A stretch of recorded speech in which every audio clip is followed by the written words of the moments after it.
Somebody had to say it. Your hair will never be good enough. We all look stupid. White supremacy and capitalism. Yay! Hello everyone, and welcome back to my channel. It is your girl Simone Nicole here. Y'all gotta start snapping for me in the comment section. So it's your girl Simone Nicole here, back at it again with yet another video. And I know y'all read that title and was like, what is Miss Girl talking about? Listen, we gonna get into it because I've been having a lot of thoughts about the politics of black hair, and somebody had to say it. Your hair will never be good enough. I'm sorry, friend. I'm sorry, but we're gonna break it down. And am I even gonna have an answer to this can of worms I'm about to open up by the end of this video? Who knows? I guess you'll just have to stay tuned until the end to see. Anyways, before we get into any of this, I'm so excited to announce that today's video is sponsored by my besties over at Function of Beauty. I'm also super excited for this particular collaboration because if you've been around my channel for any amount of time, then you know I've had a long-standing history with Function of Beauty, and I even collaborated with them to formulate their very first customizable co-wash. A dream to do. And they want to work with me again today to tell you guys about a promotion that they have going on, and it's happening because it's our anniversary. It's giving, do you know what today is? Because it's our anniversary. So I'm gonna pop y'all over to Sponsorship Simone so that she can tell y'all more about it. Oh, it makes me so happy to say these words. Thank you so much to Function of Beauty for sponsoring this portion of today's video. If you did not know, a year ago, Function of Beauty and I collaborated to create the world's first customizable co-wash. Our love story first started back in 2020 when I reviewed their shampoo and conditioner, and it did not deliver what I needed it to deliver for my hair. And instead of them being upset at what I said, they were like, hey girl, we know that the curly girls aren't getting what they need, so can you help us develop a product to give what it needs to give? And I said, what? Of course. And that is how my baby was born. They collabed with myself and two other creators in the space to create this base formula. Function of Beauty specializes in customizable hair care, body care, skin care. This is the customizable co-wash. So I help to formulate the base formula, and then everything else you get to customize. They are going to ask you what hair goals you have, the curl type that you have, the density of your hair. You can customize the color, you can customize the smell, and then it spits out this perfectly formulated to you formula, even down to the fact that it says your name across it. It's hard to tell with my bottles because one of my lights are so bright, but it says Function of Simone. And I feel like we really nailed it with this formula, if I do say so myself. And I know this is how you know we go together, because hold on, you know a relationship is real when you have it in the shower, okay? So one of these just is scented and one of them is not, but it's the exact same formula. I absolutely love them. And right now they're running a special for a free co-wash with any purchase that you make on their website. You can also use my code Simone20 for 20% off of your entire purchase. I am really proud of what we got to create. Everyone that has used it has had nothing but positive things to say. So if you would like to try it, do not hesitate. They are running this special for 1 week only, but my code is always active. So if you catch this after the sale, it's okay, girl. You can still shop on Function of Beauty's website and save 20% off with code Simone20. Thank you again to Function for sponsoring today's video, and let's get back into Simone sitting on that couch over there. And we're back. Thank you guys so much for watching my little advertisement. With all that being said, let's scoot right into the video. Okay, so what brought us here today? What got Mone up on her high horse today? Honestly, it's something that happened like a month or so ago, and I just never talked about it because I feel like I didn't hop on it fast enough, but it pissed me real bad. And that is a situation with TikTok creator lip gloss.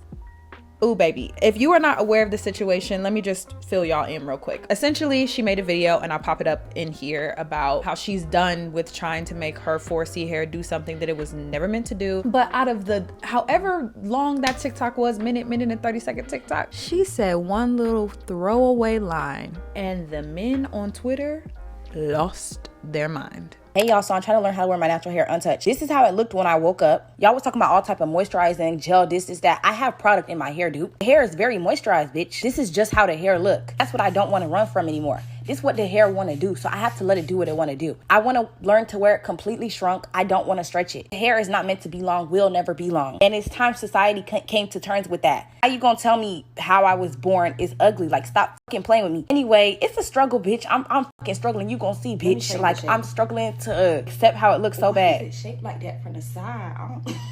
Anyway, I put this outfit on. Let me tell you right now, I can only pull white boys with this hair. But I'm not mad, to be honest. Anyways, this is the back. The back was eaten, bitch.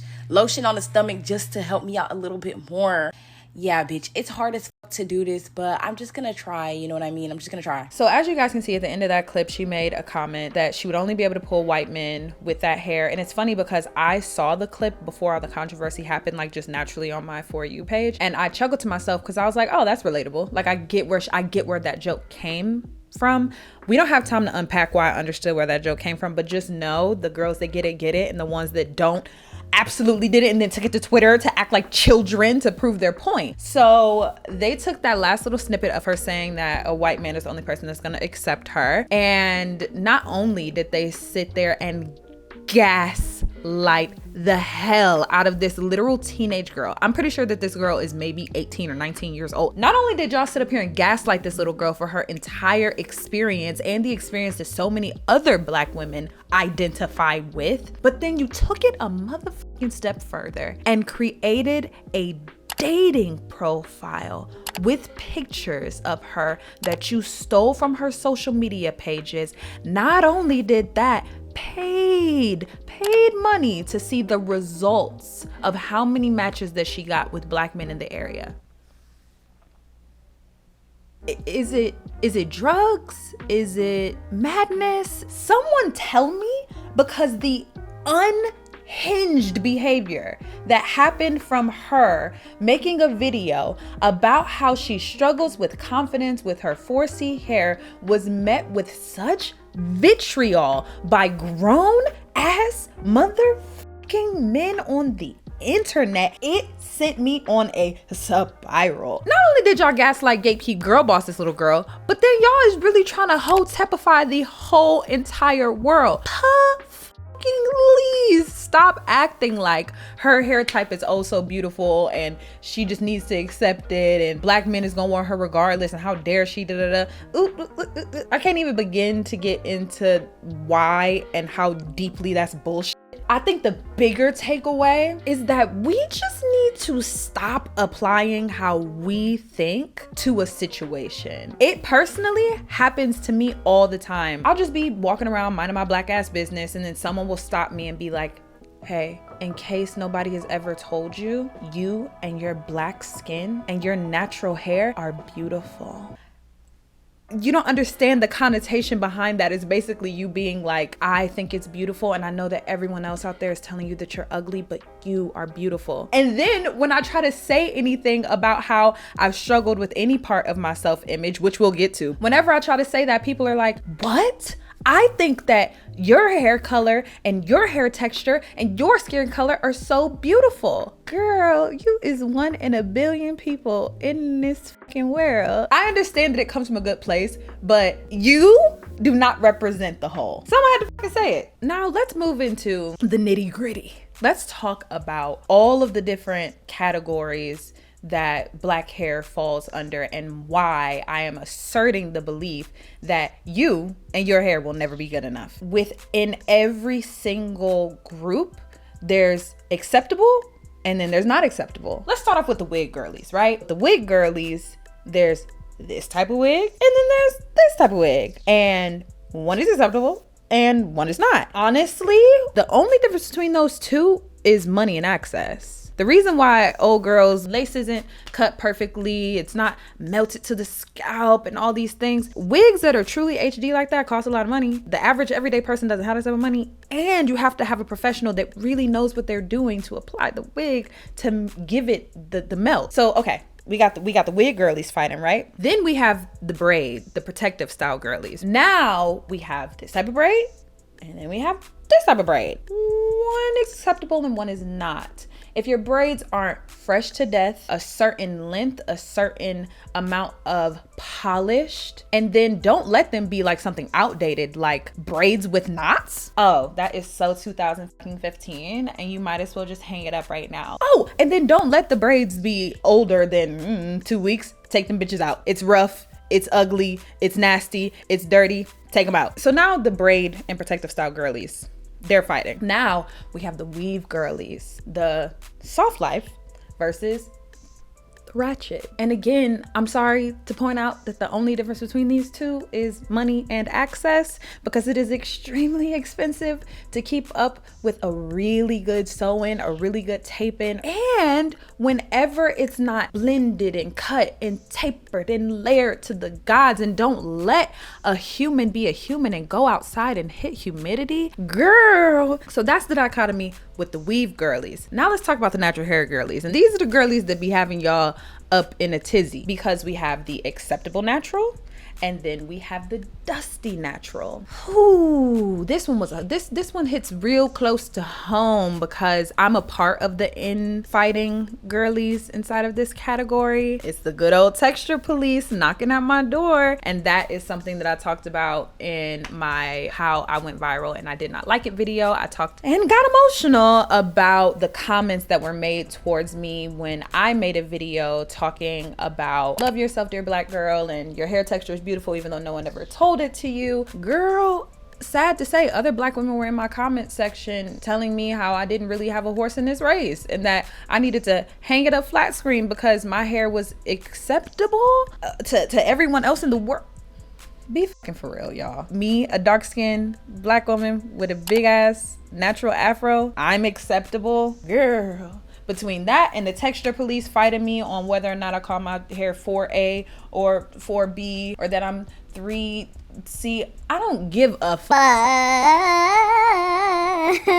The way that so many people in my comment section do, like the amount of fighting, and I'm literally looking around at the girlies like, we all look stupid. Hey everyone, so I'm just popping in here because I don't think that I fully flushed out the argument that I'm trying to make in this particular part well enough. I want to make clear, one, I hate that I used the word dusty when I was comparing the way that the two look. Also, just I want to make the point that every time I compare good and bad, I'm not saying it because I believe it's good and bad. I'm saying it in the grander scheme of things, but I feel like in the video I might have came off as if I feel like this weave is better than this weave, or these braids are better than this braids. By the end of the video, you'll understand that I'm speaking from an objective perspective. I don't care to comment on how other black women choose to wear their hair. That is none of my business. So that's number one. Number two, with the whole good versus bad natural hair comments, I don't want to seem like dense, like, oh, I don't understand why women fight against each other when it comes to texture. I absolutely understand why the argument is happening. It's just hurtful to fight against other black women about what's good and what's not, especially because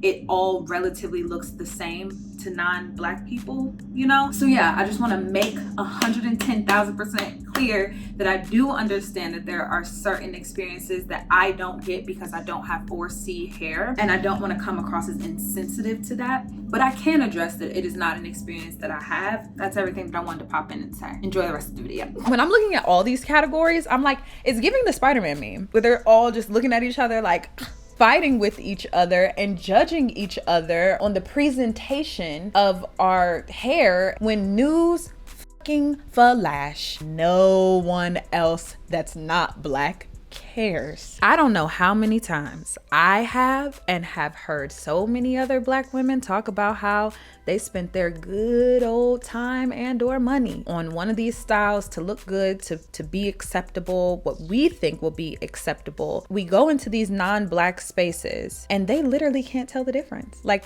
Can't tell the difference between when your braids was dusty and when they was freshly done. Can't tell the difference between when your wash and go was popping versus when the humidity got to it. We've spent a bunch of time and money trying to give off a persona that falls flat because at the end of the day, it's not this. It's not, bae. You're too black. Can I say? Well, I can say whatever I want on my channel. No matter what hair is on your head, it's your proximity to blackness that's the problem. I cannot tell you how many times that I've gotten comments from non-black people that have talked about how much they've struggled with their hair and struggled with being made fun of, with no one understanding, with no one being able to help them with it. That still affects them, even though they're closer to whiteness, because they have a feature that puts them close to blackness. You see where I'm going here? The hair on our head is a symbolism of the fact that we are what? Still nigga. Everybody's been thinking the same thing, right? I'm just gonna say it. It is 1, 2, 3 class white supremacy and capitalism. Yay!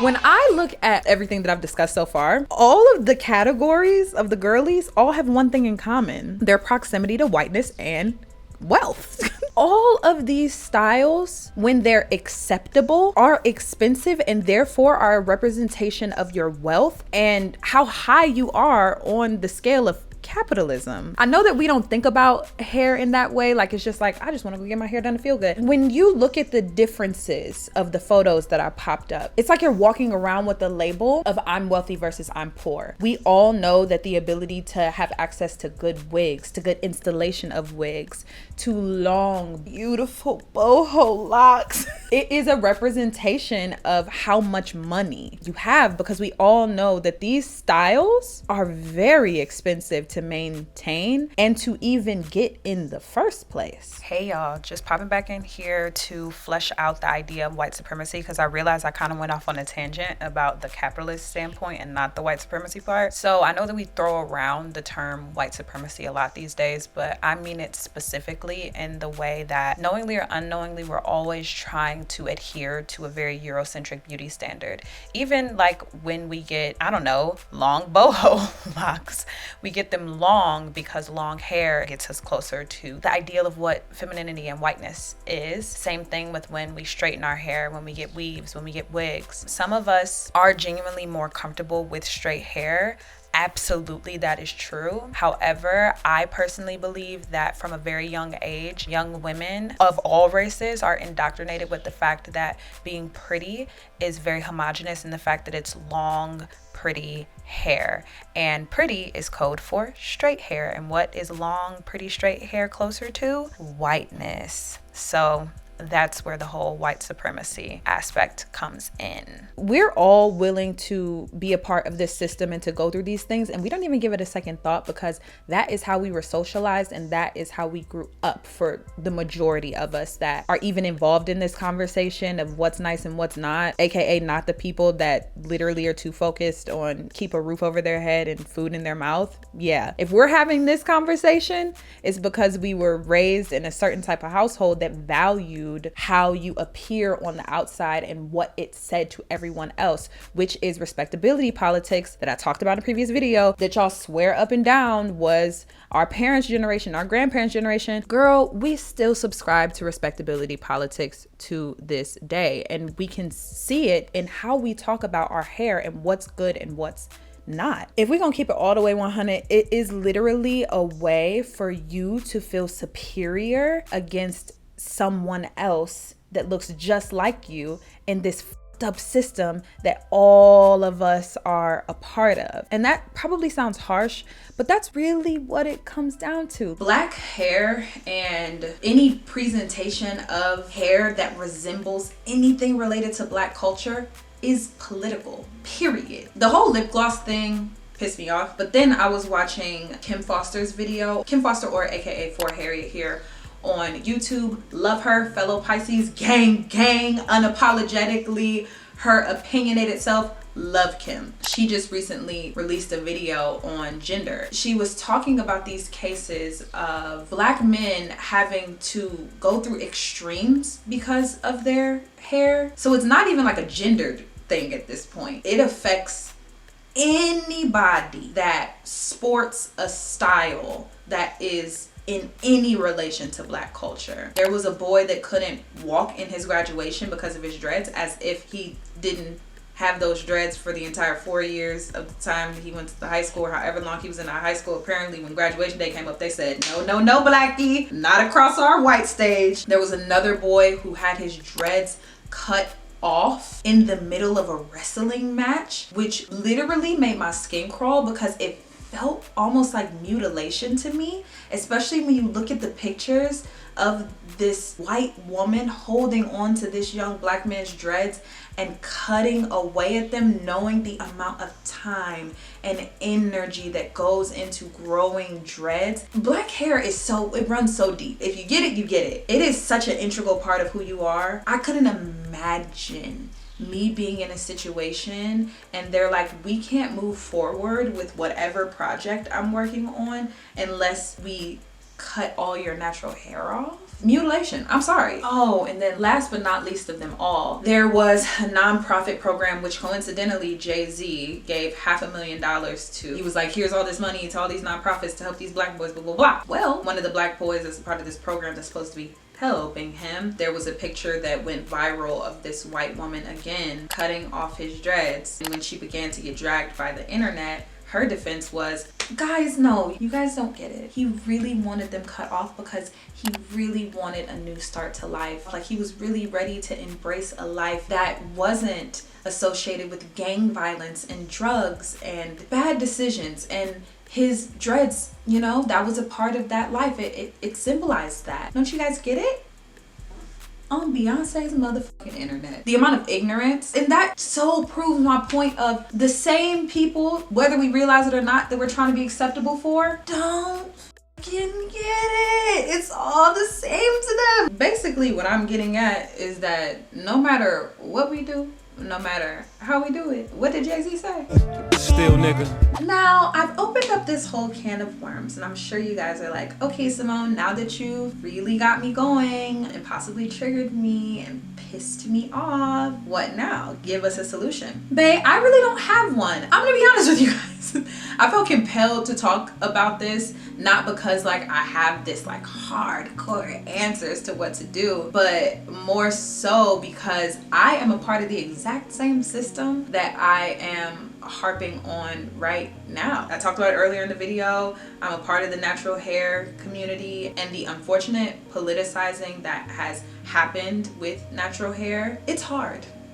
It's very hard. I feel like we can start by letting people do exactly what the they want to do with their hair without anybody else feeling the need to add their 2 cents. And we can also stop fighting with each other about what is acceptable and what is not. But because I realized those two things are very unrealistic, because you know, humans are gonna human, we can start by practicing standing in your shit and owning it. At the end of the day, we cannot control the capitalistic, white supremacist society that we were all born into and socialized in, and the repercussions of that system. But what we can control is our attitude and behavior within the system. Similar to how lip gloss did. Her standing in her truth and being like, hey, this is hard, but this is me, and I'm not gonna keep on fighting with my hair, fighting with myself to look away and be a way that it's just not. I'm gonna do me, and I'm gonna work really hard to love myself through this. Child, when you love yourself firmly, that pisses people off real bad. So I know that what I'm saying isn't easy, but when I look at the alternatives, it seems to be the only thing that we can do, right? Because let me tell you something. If you put your self-worth and your identity in the hands of others, you will never know peace and you will never know happiness. I encourage you to take the time to figure out what truly makes you happy. What are you truly comfortable in? Whether that's the hairstyle that you choose to wear, the clothes that you choose to wear, whatever it is, because it's gonna be a lot easier to stand in your shit and own your shit when it really is your shit. That's where you're gonna find your grounding and your footing. You have to take the time to carve out space for your peace and your happiness, because we have seen so far that in this system, no one else is gonna do it for us. Y'all, I'm about to go on a downward spiral. I just realized in the last 11 minutes of footage that audio wasn't recording. I feel like I really did good on that last 10 minutes. I'm so sorry about the audio switch mid video. It is so hard producing your own and doing it all on your own. Forgive me, please. Well, audio issues aside, I really hope that you guys enjoyed today's video. I really enjoyed making it, even though I feel like I might have stirred the pot more than like offering like a rainbow solution. But the reality is that almost nothing in life has a good old bow tie solution on it. We're just all trying to figure out a way to make it. I hope that you leave this video understanding that whoever you decide is good enough to be, and however you decide is good enough to present, is indeed good enough to present. Because child, you can change your hair. I know that's a song. It's something about you can change your hair, but you're gonna still be the same person that did today. Please comment the song that I'm thinking of down below. I appreciate you. Love you so much. And with all that being said, I'm gonna get going. Thank you guys so much for spending some time with me today. Let me know your thoughts on the things that I was expressing in this video, what you agreed with, what you didn't agree with. But remember, we are nice, constructive girls over here, and we have constructive conversations down in the comments section. So make sure you tell me what you were thinking and what resonated with you. And with all that being said, remember to keep positivity in your life, because positivity breeds positivity, and we have no time for negativity in 2022. I'll see you guys super duper soon next week in my next video. Mwah.